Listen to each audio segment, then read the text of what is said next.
Bonjour et bienvenue sur ma chaîne YouTube.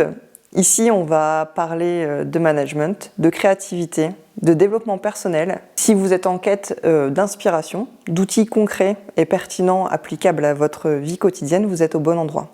Bienvenue sur la chaîne d'Humanescence. Ici, on explore ce qui fait grandir vos projets et ce qui nourrit vos aspirations. Ensemble, mettons du sens dans vos idées et de la clarté dans vos ambitions. On est en février. Et comme la plupart d'entre nous, j'imagine que les résolutions de janvier sont aux oubliettes. C'est normal. Et la plupart du temps, on a tendance à imaginer qu'il suffit de se fixer des objectifs pour les atteindre. Mais aujourd'hui, pour l'ouverture de la chaîne, je vous invite à découvrir 3 outils très concrets qui vont vous permettre de vous fixer des objectifs, que ce soit en janvier, en février, en mars ou en avril, peu importe, mais surtout de les tenir. Première astuce, se fixer des objectifs SMART. Alors SMART, qu'est-ce que ça veut dire? SMART comme spécifique, M comme mesurable, A comme atteignable et ambitieux à la fois, R comme réaliste et T comme temporellement défini.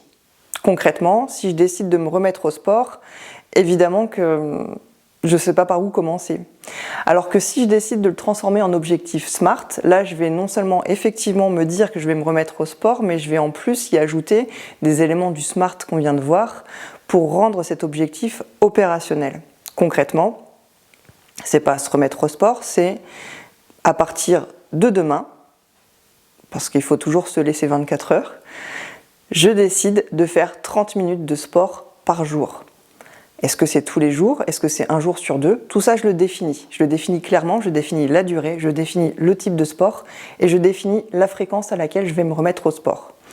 Ça, c'est ce qui vous permet de mettre en place un plan d'action. Une fois que j'ai mis en place mon objectif SMART, je vais le planifier.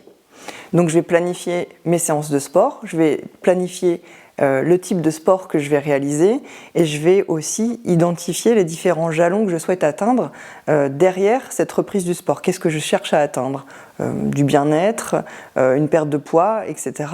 En tout cas, le fait de le planifier et de le maintenir à des jalons avec des sous-objectifs, ça va me permettre de aussi me récompenser au fur et à mesure de l'atteinte de ces sous-objectifs. Et la dernière astuce, eh bien, c'est ritualiser. Derrière ritualiser, moi j'emploie souvent le terme discipline parce que ce qui me semble important, c'est de pouvoir maintenir cet effort-là, en fait cet objectif-là dans la durée. De le ritualiser, de lui accorder une place vraiment précise dans son quotidien, c'est le seul élément qui vous permet de garantir l'effectivité de votre action. J'aurais beau faire tout ça, me fixer cet objectif, identifier le sport, la fréquence, etc.